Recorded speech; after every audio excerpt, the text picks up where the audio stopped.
사순절 둘째 날을 맞이하신 여러분, 평안하십니까? 어제 우리는 이제라도 내게로 돌아오라는 하나님의 초대를 들었습니다. 오늘은 그 초대에 응답한 한 사람의 이야기를 만납니다. 바로 다윗입니다. 왕이었지만 죄인이었고 권력자였지만 회개자였던 그의 고백을 통해 진정한 회개가 무엇인지 배우게 됩니다. 2월 19일 목요일 사순절 2일차. 오늘의 말씀은 시편 51편 1절부터 12절까지입니다. 하나님 앞에서 자신의 죄를 직면하고 용서와 회복을 간구했던 다윗의 기도에 우리의 마음을 담아봅시다. 하나님이여, 주의 인자를 따라 내게 은혜를 베푸시며 주의 많은 긍휼을 따라 내 죄악을 지워주소서. 나의 죄악을 말갛게 씻으시며 나의 죄를 깨끗이 제하소서. 물은 나는 내 죄과를 아오니 내 죄가 항상 내 앞에 있나이다.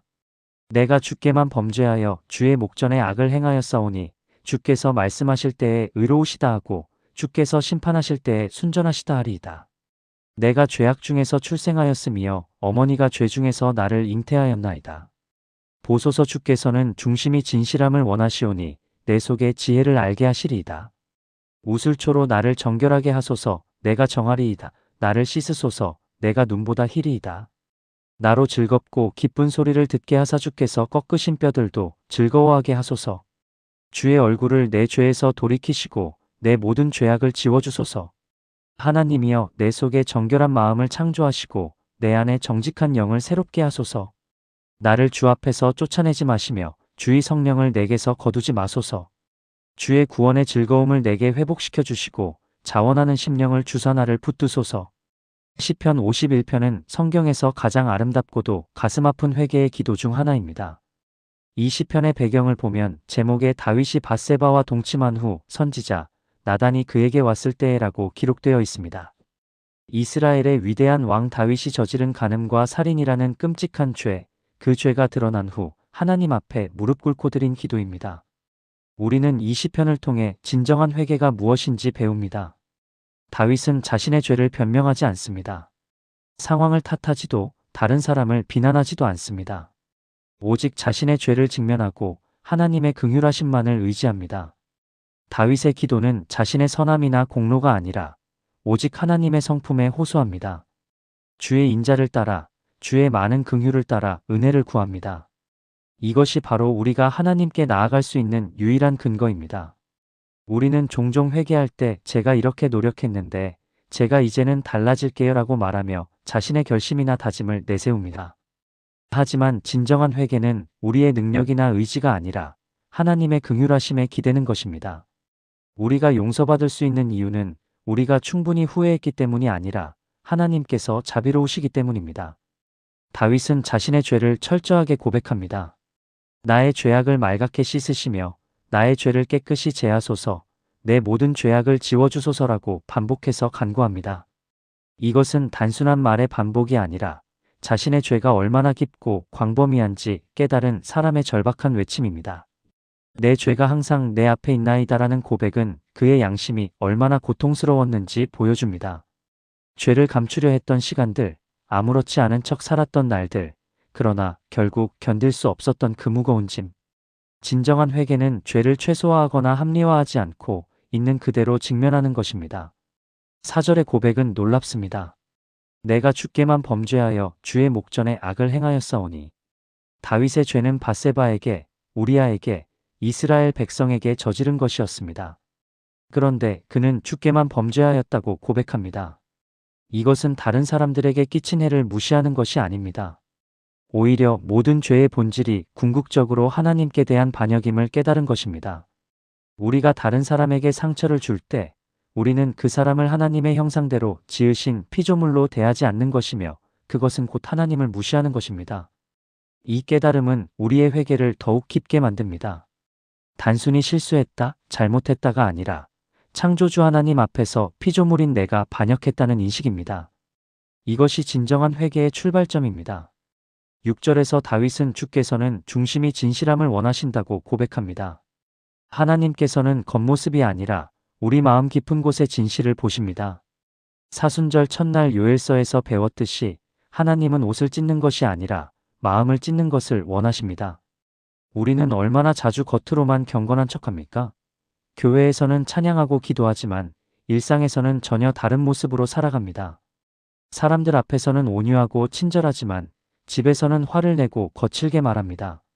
하나님께서는 이런 이중성을 싫어하십니다. 하나님께서 원하시는 것은 안팎이 일치하는 삶, 중심이 진실한 신앙입니다. 이것은 완벽함을 의미하지 않습니다. 오히려 자신의 연약함과 죄를 숨기지 않고 진실하게 하나님 앞에 나아오는 것을 의미합니다. 10절은 이 시편의 절정입니다. 하나님이여 내 속에 정결한 마음을 창조하시고 내 안에 정직한 영을 새롭게 하소서. 여기서 창조하다는 히브리어 바라는 창세기 1장에서 하나님께서 천지를 창조하실 때 사용된 단어입니다. 다윗은 자신이 스스로 마음을 정결하게 할 수 없음을 알았습니다. 아무리 노력해도 아무리 결심해도 인간의 힘으로는 죄로 물든 마음을 깨끗하게 할 수 없습니다. 필요한 것은 수리나 개선이 아니라 완전히 새로운 창조였습니다. 이것이 복음의 핵심입니다. 우리에게 필요한 것은 더 노력하는 것이 아니라 하나님께서 우리 안에 새로운 마음을 창조하시는 것입니다. 이것은 우리가 할 수 없는 일이고 오직 하나님만이 하실 수 있는 일입니다. 11절에서 다윗은 주의 성령을 내게서 거두지 마소서라고 간구합니다. 다윗은 자신보다 앞선 사울 왕이 어떻게 되었는지 알았습니다. 성령이 떠나고 악령이 들어왔으며 결국 비참하게 생을 마감했습니다. 우리의 가장 큰 두려움은 하나님께서 우리를 떠나시는 것이어야 합니다.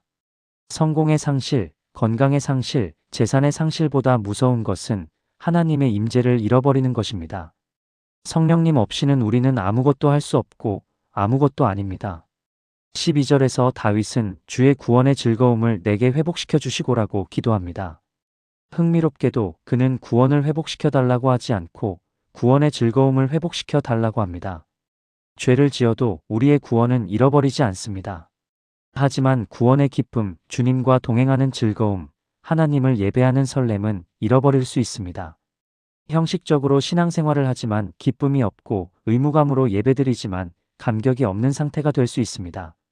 다윗은 다시 한번 처음 사랑의 열정을, 처음 구원받았을 때의 그 뜨거운 감사를 회복하기 원했습니다. 이것이 바로 사순절 동안 우리가 구해야 할 것입니다. 잃어버린 첫사랑을, 식어버린 열정을, 사라진 기쁨을 다시 찾는 것입니다. 오늘 우리도 다윗처럼 깨어진 마음으로 하나님 앞에 나아갑시다. 우리의 죄를 숨기지 말고 변명하지 말고 있는 그대로 고백합시다. 그리고 하나님의 긍휼하심을 의지하여 정결한 마음을 창조해 주시기를, 새로운 영을 부어 주시기를, 구원의 즐거움을 회복시켜 주시기를 간구합시다. 기도드리겠습니다. 거룩하시고 자비로우신 하나님 아버지, 사순절 둘째 날 다윗의 회개 기도와 함께 주님 앞에 나아옵니다. 다윗처럼 저도 죄인임을 고백합니다.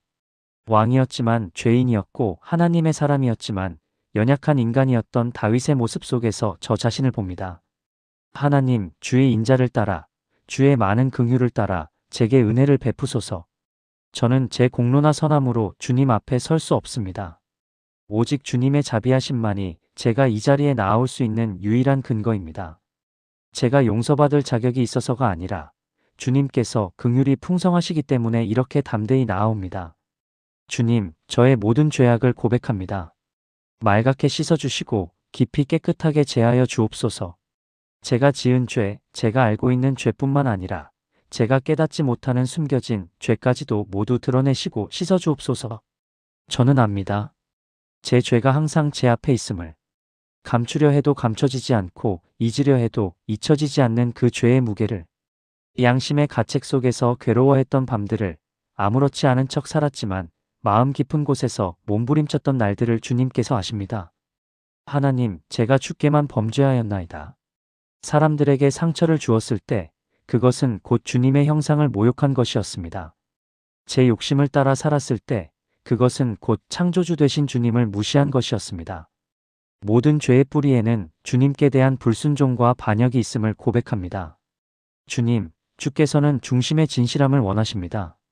겉으로만 경건한 척했던 제 위선을 용서해 주십시오. 사람들 앞에서는 한 모습이었다가 혼자 있을 때는 다른 모습이었던 제 이중성을 회개합니다. 교회에서는 찬양하면서 일상에서는 불평했던 제 모순을 고백합니다. 하나님, 이제 저는 알았습니다. 제 힘으로는 제 마음을 정결하게 할 수 없다는 것을. 아무리 노력해도 아무리 결심해도 저 스스로는 변할 수 없다는 것을. 주님, 제 속에 정결한 마음을 창조해 주옵소서. 천지를 창조하신 그 능력으로 제 안에 새로운 마음을 지어 주옵소서. 제 안에 정직한 영을 새롭게 하여 주옵소서. 거짓되고 교활했던 제 영을 버리고 정직하고 진실한 새 영을 부어 주옵소서. 이것은 제가 할 수 없는 일입니다. 오직 주님만이 하실 수 있습니다. 주님, 간절히 구합니다. 저를 주 앞에서 쫓아내지 마소서. 제가 지은 죄가 크고 많지만 그럼에도 불구하고 저를 버리지 마옵소서. 주의 성령을 제게서 거두지 마소서. 성령님 없이는 저는 아무것도 할 수 없고 아무것도 아닙니다. 성령님의 임재가 제 삶의 가장 큰 축복이요, 가장 큰 보물입니다. 주의 구원의 즐거움을 제게 회복시켜 주옵소서.